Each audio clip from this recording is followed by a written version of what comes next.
students, welcome back in standard 5th. Subject Hindi. So students, open your Hindi textbook. Okay, open your Hindi textbook and come to the page number 31. 3 and 1 is called 31 यानी कि 31. ठीक है, हिंदी में इसे कहते हैं 31 जैसे हमने हिंदी में से सीखा था. So students, लास्ट में हमने यहाँ तक एक्सरसाइज नंबर 3 तक कंप्लीट किया था.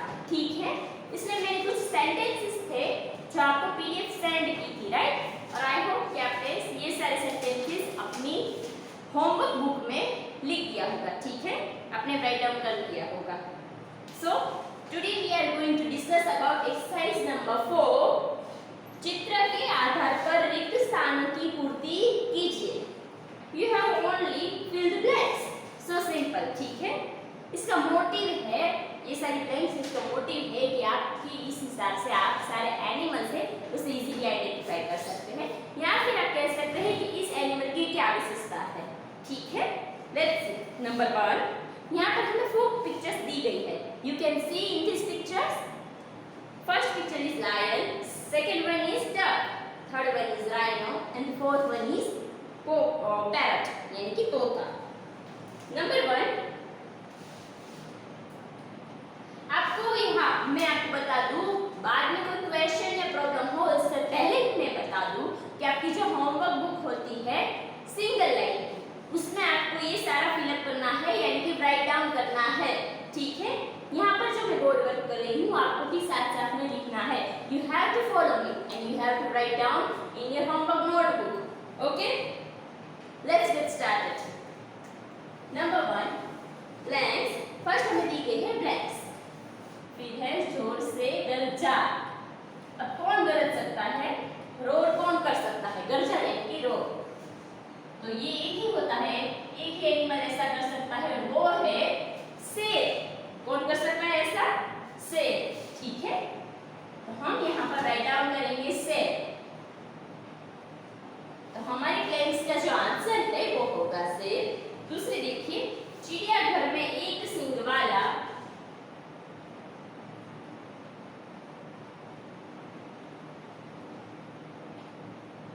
चिड़ियाघर में. अब ये कौन सा एनिमल हो सकता है? जैसे हमने आगे इसके बारे में बहुत लर्न किया है ना. एक सींग वाला एंड ब्लैंक यानी कि रिक्त स्थान. रिक्त स्थान यानी हिंदी में उसे कहते हैं ब्लैंक्स. ठीक है, तो कौन था एक सींग वाला जिसकी नाक की जगह एक सींग होती है? कौन होता है ऐसा एनिमल? प्राणी. तो होता है चिड़ियाघर में एक सींग वाला गेंडा था.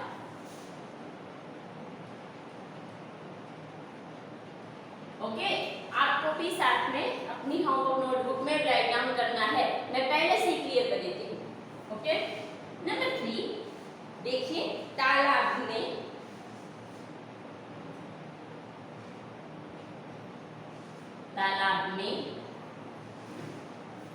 डैश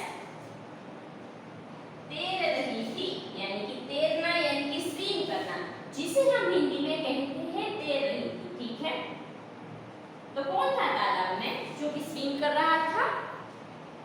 आपने देखा डॉटर्स. नो, यहाँ पर पिक्चर दी गई है, इसके हिसाब से डक, जो डक होती है वो गहरे पानी में नहीं जा सकती. ठीक है, तो तालाब इतना गहरा नहीं होता. तो तालाब में कौन तैर रही थी? डक यानी कि बतख. बतख. ठीक है, सॉरी, खॉ, नॉट द कॉक. ओके, खॉ, ये हमारी प्लेन बतख. नंबर 4, हरियर डैश यानी कि ब्लैक. तो नाम लिख लेते हैं हरियर. आपने स्टोरी को अच्छे से रीड किया होगा तो आपको आंसर आता ही होगा, राइट? टेटे करता था.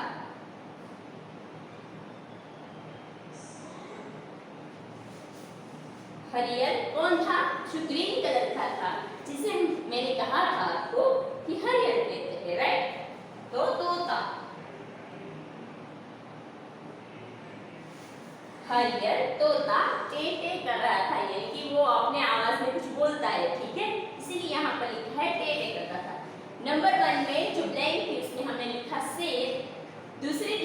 हमें लिखा गेंडा, तीसरी ब्लैंक में हमने लिखा बत्तख यानी कि डक, और चौथी और आखिरी ब्लैंक में हमने फिलअप किया तोता यानी कि पैरट। पैरट को हिंदी में कहा जाता है तोता।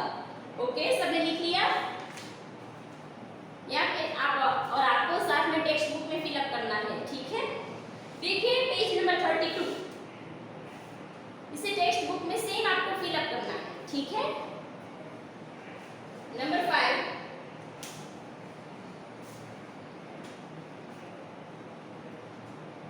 इसे मैं इरेज कर देती हूँ, आपने लिख लिया होगा। किसी को कोई डाउट या प्रॉब्लम नहीं है ना? ओके,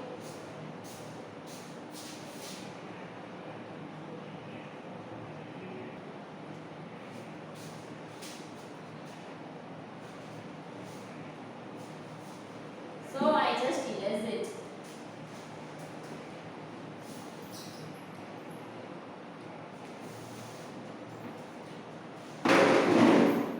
Number 5, ये सिंपल एक्सरसाइज है, ठीक है? चित्र पहचान कर आयत में से उसका हिंदी नाम ढूंढकर लिखिए। आयत यानी कि ये जो बीच में बॉक्स है ना, आपको दिख रहा होगा, उसमें से आपको नेम फाइंड करके लिखना है। जो भी पिक्चर है पहले आपको पिक्चर को आइडेंटिफाई करना है और उसका सही नेम आपको यहाँ पर लिखना है। So our first picture is seb, ठीक है? Number 2, who is it? What is it? It's a peanuts, जिसे हम हिंदी में कहेंगे मूंगफली, ठीक है? आपने तो देखी होगी मूंगफली। नंबर 1 सेब, जो कि पहला पिक्चर दिया गया है वो है सेब का। दूसरा जो पिक्चर है वो है पीनट्स का यानी कि मूंगफली। नंबर 3 बनाना, जिसे हम हिंदी में कहते हैं केला, है कि नहीं? वो तो सबको बहुत अच्छा लगता होगा, है ना? नंबर 4 देखिए राइनो, राइनो का चित्र दिया गया है यानी कि पिक्चर्स दिया गया है, जिसे हम हिंदी में कहते हैं गेंडा। नंबर 5 डियर, जिसे हम हिंदी में कहते हैं भालू। ये देखो बड़ा बड़ा काला काला है ना, उसे क्या कहते हैं? भालू। यहाँ पर साइड में पिक्चर अवेलेबल है, उसके हिसाब से आपको सामने लिखना है, फिलअप करना है, ठीक है? नंबर 6 मछली,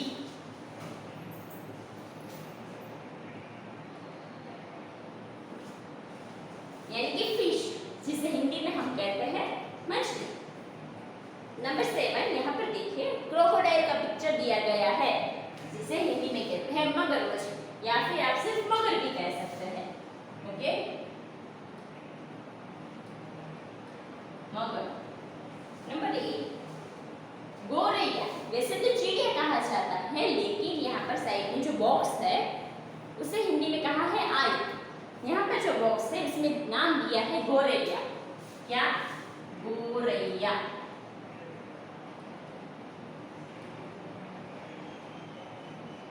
ओके,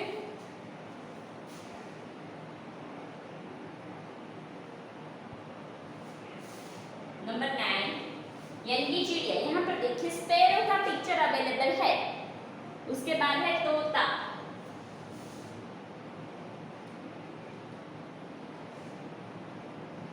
नंबर 10 पीकॉक, यहाँ पर देखिए पीकॉक का चित्र अवेलेबल है, जिसे हम हिंदी में कहते हैं मोर। गुजराती में भी सेम होता है, एक ही नहीं, मोर ही कहते हैं। नंबर 11 शुतुरमुर्ग यानी कि ऑस्ट्रिच। ऑस्ट्रिच को हम हिंदी में कहते हैं शुतुरमुर्ग, जैसे गुजराती में कहते हैं सांभर, वैसे, ठीक है?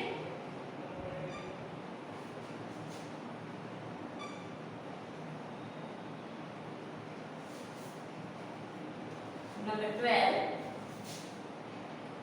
एलिफेंट, ये तो आप सब जानते ही होंगे, जिसे हम कहते हैं हाथी। सेम गुजराती में भी ऐसा होता है।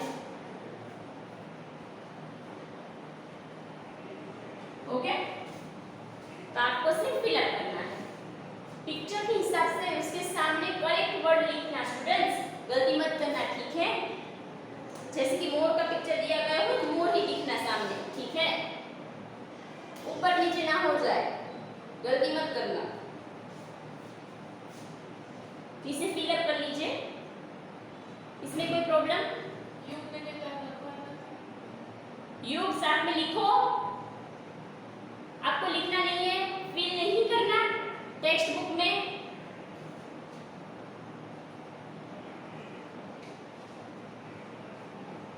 ठीक है, अब मैं इसे इरेज कर देती हूँ। ये सब तो आपने लिख लिया होगा, सो आई जस्ट इरेज इट। कोई प्रॉब्लम नहीं है ना? एनी कोई डाउट?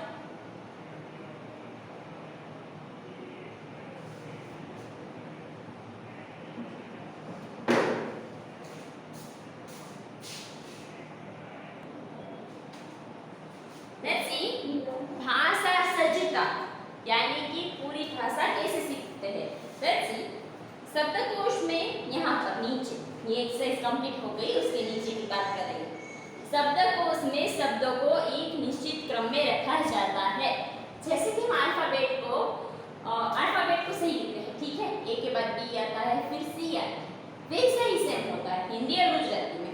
जैसे कि हम उसे वर्णमाला कहते हैं, जैसे कि क के बाद आता है ख, ख के बाद आता है ग, ठीक है, तो हम इसे निश्चित क्रम में रखते हैं, ठीक है, नंबर वाइज लिखते हैं।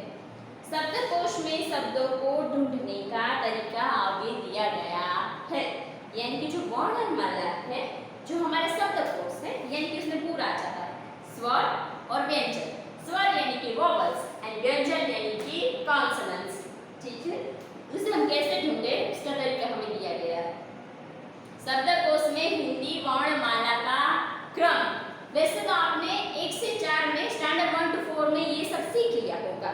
जैसे कि ये सारे स्वर है, अ आ ई सॉरी, छोटा ई बड़ा ई, छोटा ऊ बड़ा ऊ। यहाँ पर मैं आपको लिख देती हूँ।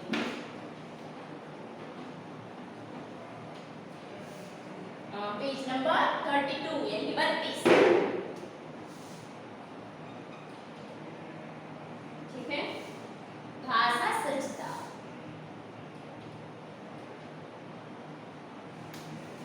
आपको सिर्फ समझना है, ठीक है, अच्छे से।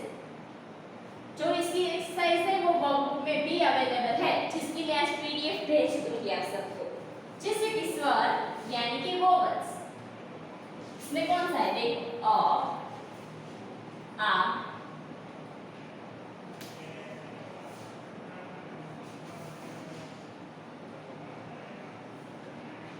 अम से स्टार्ट होता है। वैसे जो स्वर है वोवेल्स है वो अम से स्टार्ट होता है, अ आ, फिर है छोटा ई, बड़ा ई, छोटा ऊ, बड़ा ऊ, ठीक है, फिर है ए,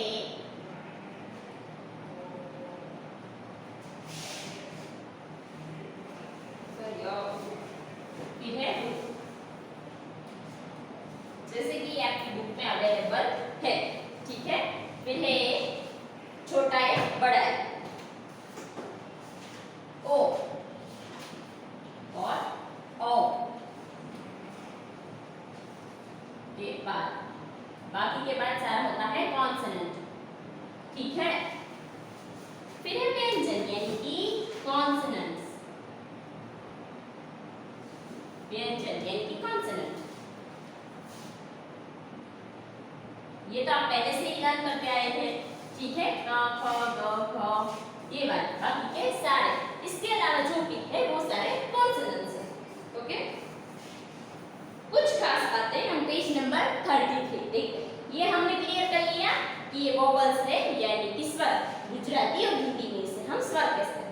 जैसे कि इंग्लिश में होता है ए ई आई ओ यू, वैसे ही हिंदी और गुजराती में होता है, जैसे कि अ आ, छोटा ई बड़ा ई, छोटा ऊ बड़ा ऊ, रू ए, बड़ा ए ओ के बाद, बराबर, ये सारे स्वर हैं यानी कि वोवेल्स, और बाकी के सारे बचे हैं यानी कि वो सारे कॉन्सोनेंट हैं, व्यंजन। ये हमने क्लियर कर दिया। अब देखिए आगे क्या होता है, कुछ खास बातें यानी कि आपको इसे लर्न करना है। मानो तुम्हें क वर्ण से यानी कि क, ऐसा कबूतर का क या फिर कमल का होता है ना वो क वर्ण से शुरू होने वाले शब्द ढूंढना है। शब्दकोश में उनका क्रम इस प्रकार होगा।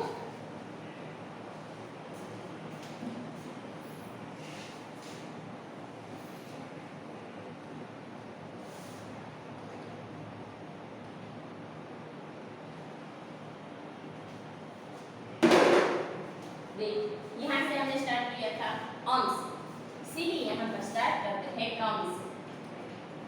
क्या है प्रवर्त? हाँ, कंगाल। ये हमारा वर्ड हुआ।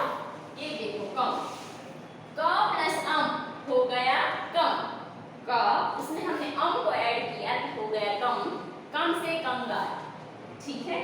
Second one is Kapoor. अ है, क प्लस अ। वैसे देखा जाए तो कॉन्सोनेंट में वोवेल्स अवेलेबल ही होते हैं। ठीक है, तो हमने क में अ को ऐड किया, हो गया कौन सा वर्ड है? हाँ, कपूर। फिर है कारावास। देखिए आ प्लस क प्लस आ हो जाएगा का। फिर है का, कारावास। ठीक है। अब नेक्स्ट वन इज किलकार। छोटा ई की मात्रा क प्लस छोटा ई की मात्रा एस। क प्लस से कहते हैं छोटा ई की मात्रा। ठीक है, इसीलिए हो जाता है की एस। क प्लस छोटा ई की मात्रा। ये देखिए पहले ऐसा ही होता है। ठीक है, क प्लस छोटा ई की मात्रा हो जाएगा की।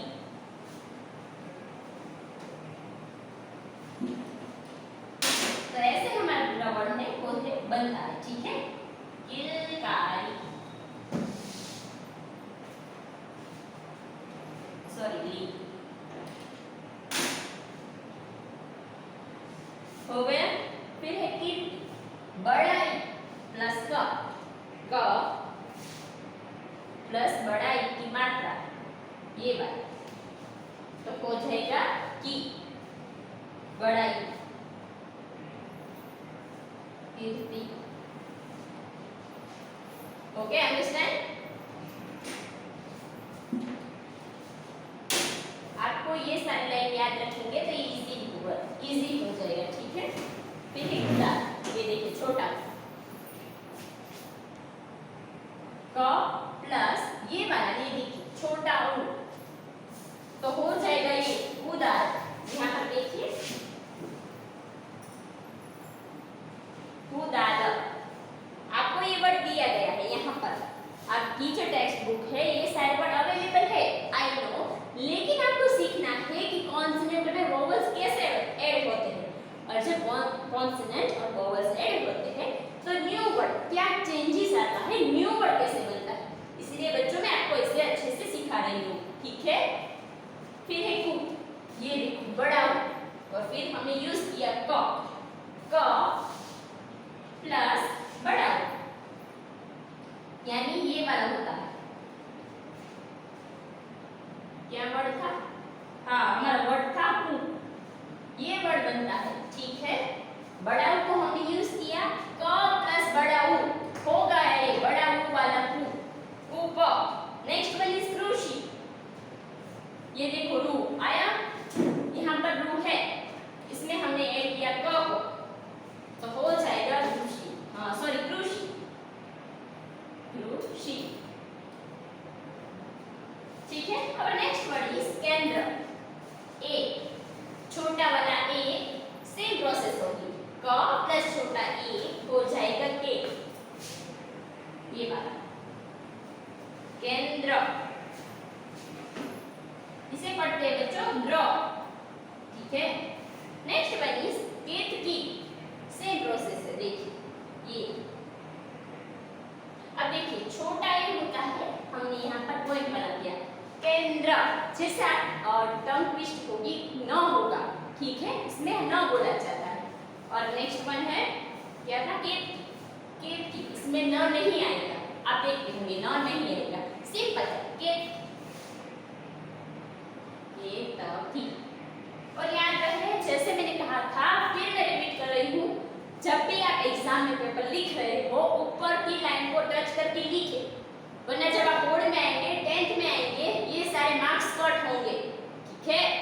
अभी से प्रैक्टिस करो। फिर है केती, ठीक है, ओ ये वाला ही सेम केती, केत की वाला ही है, क प्लस ये बड़ा है केती, केदी, केतकी उसके बाद है केदी, ठीक है। फिर है कोरा, ये वाला ओ यूज किया हमने, कोरा, ठीक है। फिर है कौतुक, ये देखिए आया ओ, सेम होगा प्रोसेस, क प्लस ओ हो जाएगा कोरा। इसमें इरेज कर देती हूँ।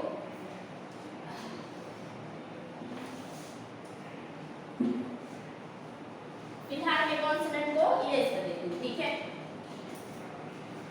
और ये वाला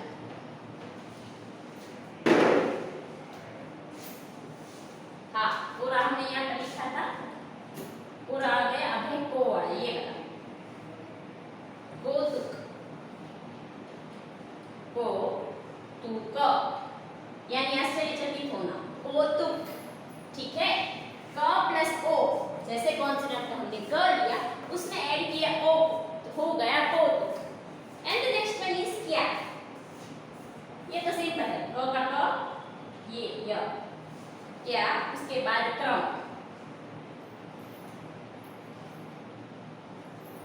जैसे कि आम होता है वैसे ही यहाँ पर क्रम, और ठीक है। और लास्ट वन है क्षमा, श होता है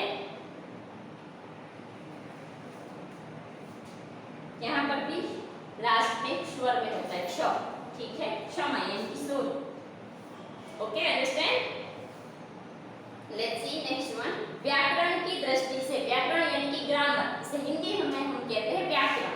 व्याकरण की दृष्टि से कोई शब्द यानी कि जो कोई वर्ड होता है, संज्ञा, सर्वनाम, विशेषण, क्रिया आदि भेदों में से किस भेदता है, इसकी सूचना आपको इन संकेताक्षरों से मिली। संज्ञा यानी कि नाउन, सर्वनाम यानी कि प्रोनाउन, विशेषण यानी कि एडजेक्टिव्स जो आपने पढ़ लिया होगा, और क्रिया यानी कि वर्ब। ये सारी भेद है, यानी कि आपको इसे सिर्फ आइडेंटिफाई करना है, ठीक है। ये जो वर्ड होता है उसमें आइडेंटिफाई करना है। एग्जांपल दिए गए हैं, इसके हिसाब से आपको लर्न करना है, और ये इजी है, इतना हार्ड नहीं है। इसकी सूचना आपको इन संकेताक्षरों से मिले। संकेताक्षरों यानी कि शॉर्ट फॉर्म, जैसे कि एक्सरसाइज होती है तो हम की एक्स करते हैं, पेज नंबर होता है तो हम पी और जी कर देते हैं, ठीक है।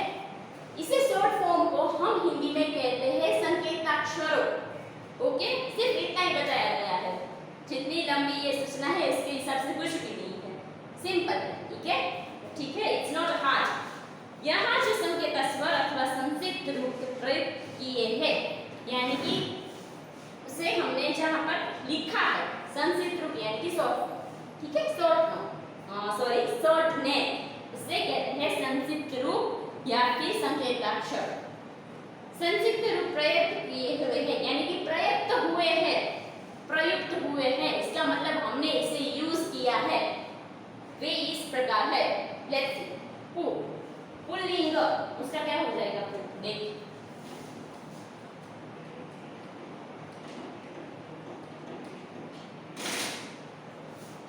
ये देखिए, पु का हो जाएगा पुल्लिंग, सॉरी नो, हाफ ही होगा, ठीक है।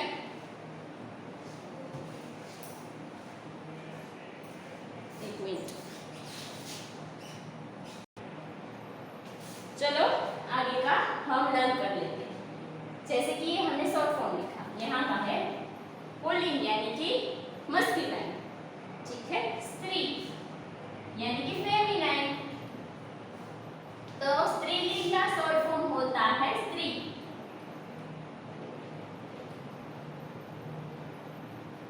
हो गया, ये देखो शॉर्ट फॉर्म बताया गया है। जब भी आपको कभी शॉर्ट फॉर्म लिखा हो तो आपको आइडेंटिफाई करना होगा, ठीक है, अच्छे से याद रखना। पुल्लिंग का हो जाएगा पु, शॉर्ट फॉर्म, और स्त्रीलिंग का हो जाएगा स्त्री। नेक्स्ट वन इज क्रिया यानी कि वर्ब,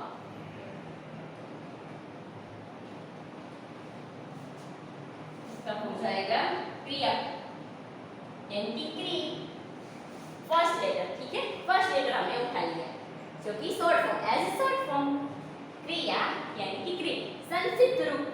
तो इसे इसमें उलझन कंफ्यूज मत होना, ठीक है। जब आपको संक्षिप्त रूप में लिखे ऐसा बताए तो कंफ्यूज मत होना, सिर्फ आपको शॉर्ट नेम ही लिख देना है, ठीक है। जब भी आपको कभी कोई कहे या फिर पेपर में आए कि संक्षिप्त रूप में लिखे, इसका मतलब है शॉर्ट फॉर्म लिखना है, कंफ्यूज मत होना, ओके। नेक्स्ट वन इज क्रिया विशेषण।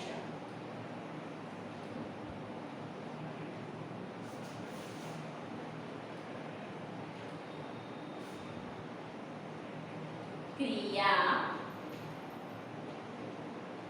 विशेषण गया, इसका होगा शॉर्ट फॉर्म क्री एंड बी, बीच में डॉट है, पॉइंट, सम,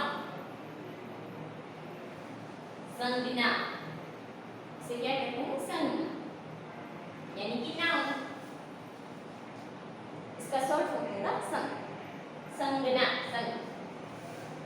फिर है स, सिंपल स, यहाँ पर देखिए ऊपर डॉट है, अब है सिंपल स, क्या हो जाएगा, सर्वनाम।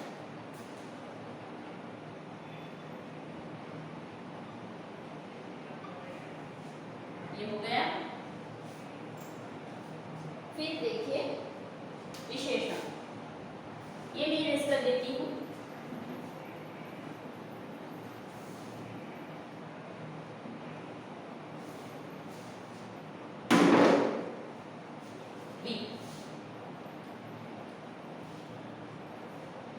विशेषण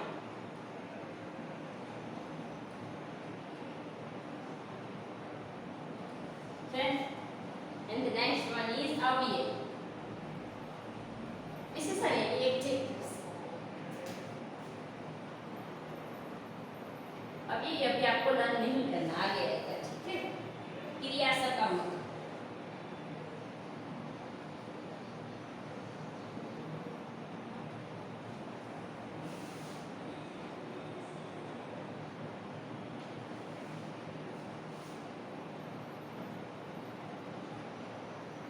सकर्मक, ठीक है। विशेषण, क्रिया विशेषण, की एंड बी क्रिया विशेषण होता है। क्री एंड सी, यहाँ पर देखिए सिंपल की है, ठीक है, कंफ्यूज मत होना, ये सिंपल की है और बी है, तो हो जाएगा क्रिया विशेषण, और सेम होगा क्री, और क्री और स यानी कि क्रिया सकर्मक, ठीक है, सकर्मक, अंग्रेज,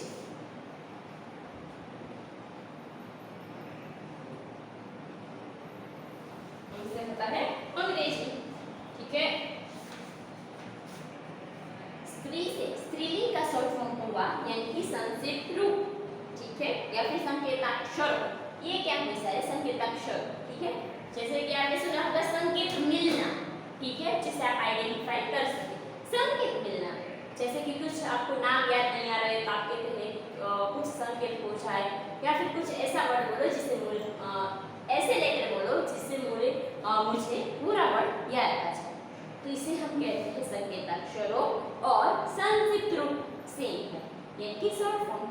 स्त्री, स्त्रीलिंग का हो जाएगा शॉर्ट फॉर्म संक्षिप्त रूप स्त्री। क्रिया, क्रिया का जो शॉर्ट फॉर्म होता है क्री।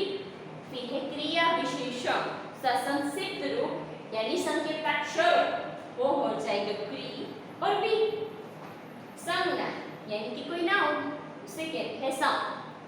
सर्वनाम यानी कि प्रोनाउन, उसे उसका जो शॉर्ट फॉर्म है उसका संकेताक्षर है, संक्षिप्त रूप है वो है श।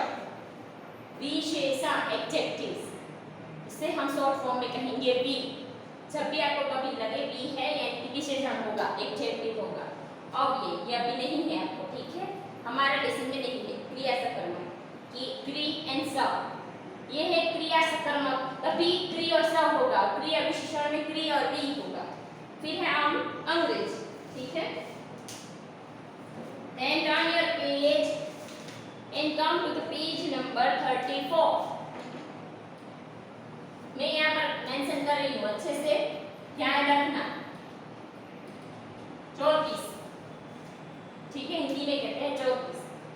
का विस्तार, यानी कि जो यहाँ पर आपने हिंदी सीखा, हिंदी नाम पढ़े और साथ में यहाँ पर गुजराती नाम भी दिए गए हैं, ताकि आप इसे अच्छे से लर्न कर पाए कि मातृभाषा से हिंदी हमारी नेशनल लैंग्वेज है, तो वो भी तो आनी चाहिए ना। इसीलिए मातृभाषा में भी शब्द दिए गए हैं, यानी कि हर एक एनिमल, बर्ड और इंसेक्ट का नाम दिया गया है, और गुजराती में हम जो बोलते हैं उसका नाम भी दिया गया है। ये सिर्फ इसलिए है कि आप कंफ्यूज ना हो, आप भूल ना जाए, ठीक है, तो इसे अच्छे से याद रखना। पहला पिक्चर है जो हमारा पिक्चर्स यहाँ पर अवेलेबल है, वो है एक शेर का। जैसे कई बार हमने इस वर्ड को यहाँ पर यूज किया, लिखा शेर यानी कि सी, જેને આપણે ગુજરાતીમાં કહીએ છીએ सी। दूसरा है मछली, ठीक है, पानी में होती है वो वाली मछली, तो गुजराती में कहेवाय माछली। फिर है काकातुआ, जैसे हमने कहा था व्हाइट पैरट, यहाँ पर पिक्चर अवेलेबल है, जिसे हम गुजराती में कहते हैं काका कौवा। फिर है बंदर, एज यू नो सब जानते हैं बंदर को हम कहते हैं बांदर। बतख, डक, जिसे आप डक कहते हैं, गुजराती में कहेवाय बतख। फिर है मोर यानी कि पीकॉक, और गुजराती में कहेवाय मोर। गेंडा यानी कि राइनो, गुजराती में એને કહેવાય ગેંડો। फिर है कछुआ यानी कि टॉर्टस, टॉर्टस को गुजराती में कहते हैं काचबो। सुतुरमुर्ग यानी कि ऑस्ट्रिच, ऑस्ट्रिच को हिंदी में बोलते हैं, ये बड़ा वाला पक्षी है, ठीक है, ये काफी मजेदार होता है, आपने देखा होगा, जू में भी देखा होगा या फिर मूवी में, एटलीस्ट टीवी में तो देखा होगा। शुतुरमुर्ग, ऑस्ट्रिच, ऑस्ट्रिच को याद रखना थोड़ा सा हार्ड है, शुतुरमुर्ग यानी कि शाहमृग। फिर है giraffe, as it is Gujarati में भी सेम होता है जिराफ। फिर है मगरमच्छ, क्रोकोडाइल, इंग्लिश में हम उसे कहते हैं क्रोकोडाइल, हिंदी में और गुजराती में सेम होता है, मगरमच्छ या फिर मगर, जो भी आप कहें। एलिफेंट, एलिफेंट को हम कहते हैं, यहाँ पर है नेक्स्ट पिक्चर, एलिफेंट, जिसे हिंदी में और गुजराती में सेम कहा जाता है, हाथी। फिर है भालू, बैर, जिसे हम हिंदी में कहते हैं भालू और गुजराती में कहते हैं रीछ। फिर है तोता यानी कि पैरट, पैरट को हिंदी में हम बोलते हैं तोता, गुजराती में होता है पोपट। एंड द लास्ट वन, ये तो बहुत सिंपल है, ये क्या है, camel. You can see this picture and the picture about camel यानी कि ऊंट, यानी गुजराती में આપણે સેમ કહીએ છીએ ઊંટ। ओके, आपको मजा आया? और कोई दिक्कत?